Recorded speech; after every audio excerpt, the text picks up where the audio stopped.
Breaking news tonight out of London. Police are investigating an incident on London Bridge. Witnesses reporting a vehicle hitting pedestrians. A witness on the scene told BBC a white van veered off the roads and struck as many as 6 people. Witnesses also report some victims appear to have stab wounds. Police reporting they fired shots while responding. England has been on edge, like you remember, on May 22nd when a suicide bomber killed 22 people at an Ariana Grande concert at the Manchester Arena. We'll continue following the story developing on air, online, and our website at NBC26.com. But happening now, Wisconsin Democrats are looking for ways they can make changes in the state before the next presidential election in 2018, and they're starting with the Democratic State Convention. NBC 26's Shara Taylor spoke with the leaders at the convention and tells us what they want to do more to be active. Mo, today at the convention, a lot of topics were discussed. 2 main key points were better paying jobs and the quality of water. Delegates vote today for positions of leadership in the party. People at the convention we spoke with expressed concerns for their counties in particular. People are worried about lead in their drinking water. They're worried about the quantity and quality of their drinking water. They're worried about their schools. They're worried about their roads. I believe that healthcare is a human right. And right now there are 2.4 million people under the age of 65 in our great state that have pre-existing conditions. And at the federal level, they voted against all 2.4 million of them. Some are hoping new leadership is the answer. Our party needs new leadership. We need to start winning elections if we want to be effective and make change in people's lives like we purport to want to do. A Winnebago County delegate says they need to have a message that resonates with working class people where there have been some layoffs. The economy hasn't really grown for them. Their wages have been stagnant. A lot of their unions have left.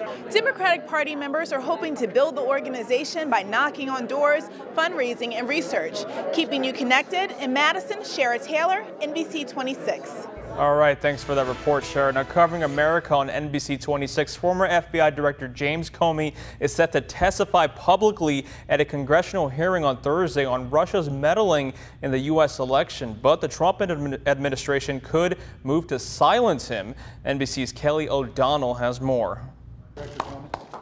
President Trump and James Comey, the FBI director he fired, could be headed for a new power struggle this week. Comey is set to go public Thursday about the Russia investigation. But the White House is not ruling out a move that could block Comey from testifying on Capitol Hill by claiming an executive branch privilege that protects the privacy of a president's conversations with senior officials.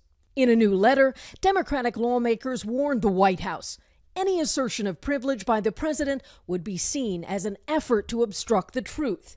That preemptive strike came after White House officials, including Press Secretary Sean Spicer, said legal options are on the table. I think obviously it's got to be reviewed. So that is not a no? I have not spoken to counsel yet. I don't know how they're gonna respond. Getting answers proved difficult on another issue. Well, thank you very much, everybody. This is slightly less controversial than yesterday. After President Trump broke with nations around the world over climate change. Temperatures rose in the briefing room. EPA Administrator Scott Pruitt and the press secretary deflected all questions on the president's own view on climate change after candidate Trump mocked the science. Does the president believe today that climate change is a hoax? Yes or no? Does the president believe that climate change is real? What does the president actually believe about climate change? Does he still believe it's a hoax? Neither Pruitt nor Spicer had any answer. I have not had an opportunity to have that discussion. While we're under a weather alert tonight, so what's headed our way? Chief Meteorologist Matt Hoffman's got that answer. Matt. Hey Mo, we are tracking some severe storms that are now pushing the northern parts of the viewing area. Northern Marinette County under a severe thunderstorm warning until 6:30 p.m. The storm capable of quarter-size hail, also 60-mile-per-hour wind gusts, and also the potential of a possible tornado. This does have some rotation associated with it, so we're going to watch this one closely. No tornado warning just yet, but this storm does have rotation and could drop a tornado at any time. So seek shelter. The storm is moving to the east at 30 miles per hour. There are more storms back off to the west, and these will be moving on into northeast Wisconsin as we push into this evening. There is a severe thunderstorm watch for mainly our northern counties until 10 o'clock this evening. And that just means with a slight risk that we have across northeast Wisconsin that we could see a few storms that could be on the severe side. with hail, damaging winds, and maybe an isolated tornado all possible. Here's a look at current conditions in Green Bay. It's a warm one, 82 degrees, humid as well. Plenty of fuel for storms this evening and tonight. As we move through the evening, temperatures falling through the 70s, and we'll wait for those storms to roll on in later this evening. Much more details about tonight's stormy weather and what to expect for your Sunday coming up. Mo?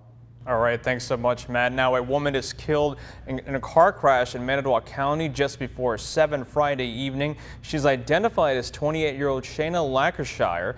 The coroner reports she was pronounced dead at the scene on Louis Corners Road, south of County Highway XX in the town of Schleswig.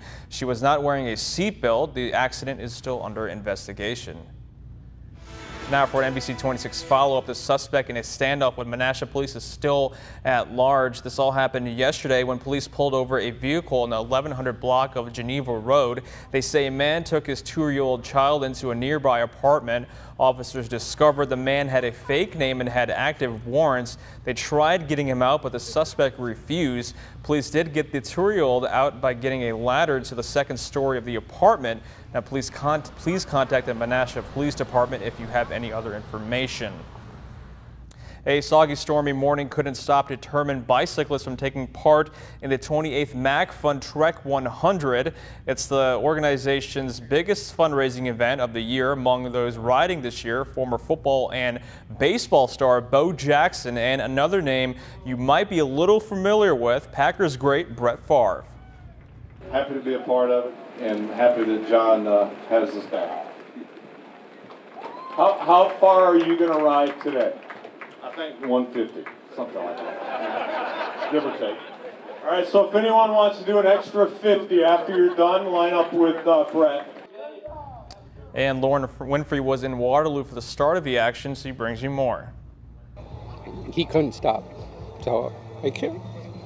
Tearful yet tenacious, Tom Klink says he rides with his team for his 22-year-old son, Sam. Sam was diagnosed with a form of sarcoma when he was only 15 years old. It affects everybody. I mean, it affects the kid the most, but it also affects the parents, family, grandparents, friends, because, I mean, it takes a village, I guess. That village of supporters can also be found right here at the Trek 100 Ride for Hope. Each rider is obligated to raise at least $2 per mile for the Midwest Athletes Against Cancer, or MAC Fund, an organization co-founder and president John McLaughlin says is dedicated to raising money to help fund cancer research. And we let these people know this is why you're riding, to help us defeat childhood cancer. A form of childhood cancer that almost cost Tom Klink's son his life. And that's why Klink says this ride is so important to him and something he's committed to doing for years to come. He could be gone, so nobody wants to outlive their kid. In Waterloo, keeping you connected, I'm Lauren Winfrey for NBC 26. A Wisconsin school honoring a fallen officer in a special way. Detective Jason Weiland was among 4 people killed in a bank shooting in March. Students and staff at Thomas Jefferson Elementary in Wausau bought a bench and dedicated to Weiland's memories. School staff say the bench will be used to encourage students to talk with each other about their issues rather than resorting to violence. Detective Weiland's father says it was a generous move, and he and his family are very grateful.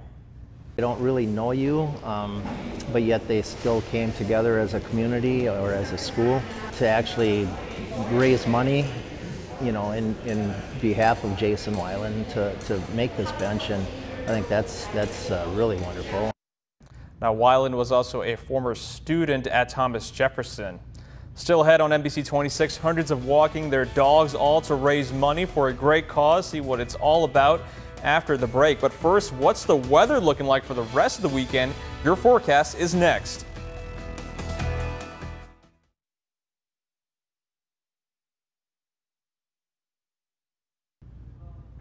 Walking the dog is a morning routine for a lot of us, but today hundreds did it all together. It's all part of a 5K to raise money for the Brown County Humane Society. They say the funds will go towards assisting the thousands of animals they help every day.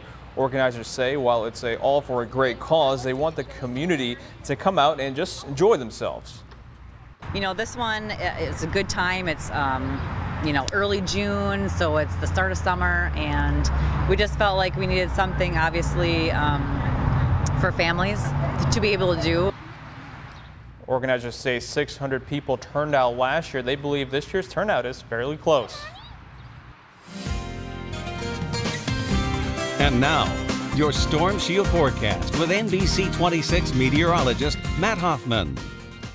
We do have a severe thunderstorm watch for our northern counties until 10 o'clock this evening, already tracking severe storms across parts of northeast Wisconsin, mainly up to the north. We do have that severe thunderstorm warning that continues for northern Marinette County until 6:30 p.m. this evening. Here's a closer look at the storm. It's capable of quarter-size hail, also damaging winds up to 60 miles per hour, and we are seeing a little bit of rotation with the storm as well.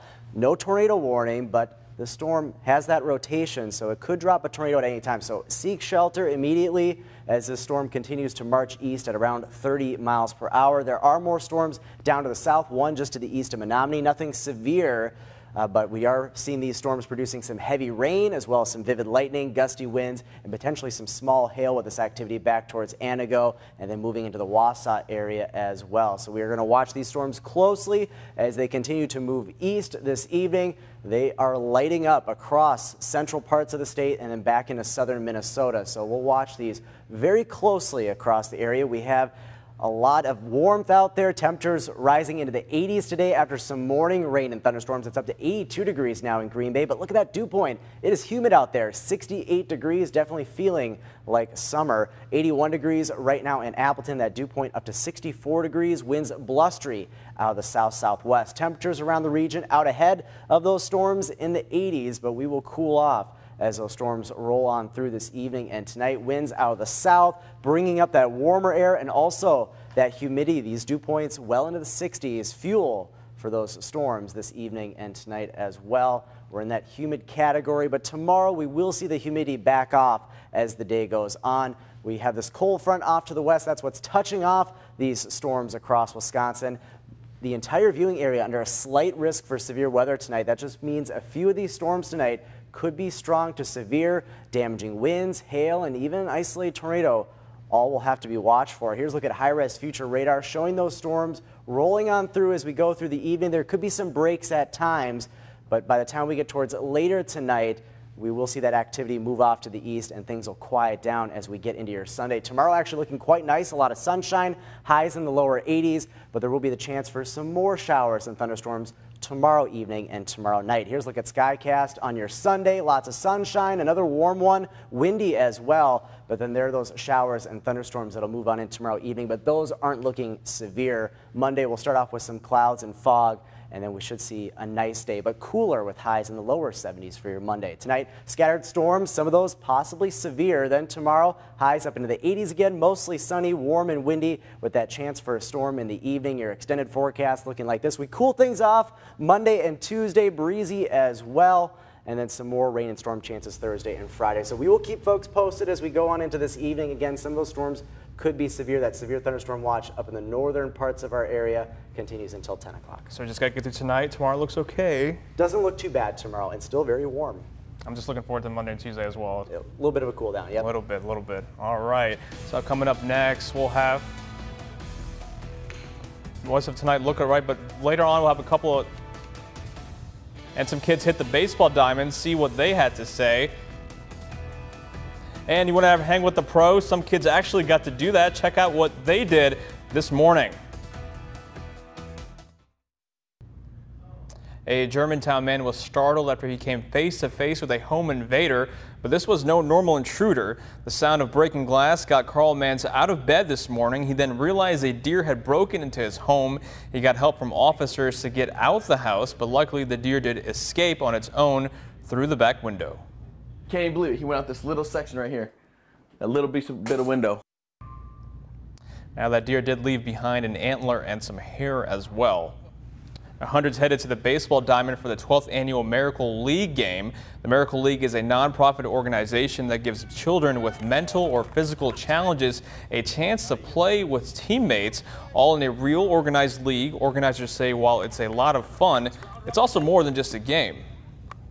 We have many of the buddies that have buddied the same player for 4, 5, 6, 7 years. And you can watch the kids develop. And this baseball game is a small part of it. Organizers also say this was the first game on their brand new field as well. Now, some kids getting a chance to see what it's like to be an NFL player. Hundreds of kids hit the gridiron at the 20th annual Junior Power Pack Kids Clinic. The kiddos got to run drills and interact with some Packers players, all at the Don Hudson Center. The event draws in kids from all across the country. Well, the clinic is our big event. It's a great way to bring the kids inside the Don Hudson Center, and it's also great for their parents to come and see where the Packers practice as well.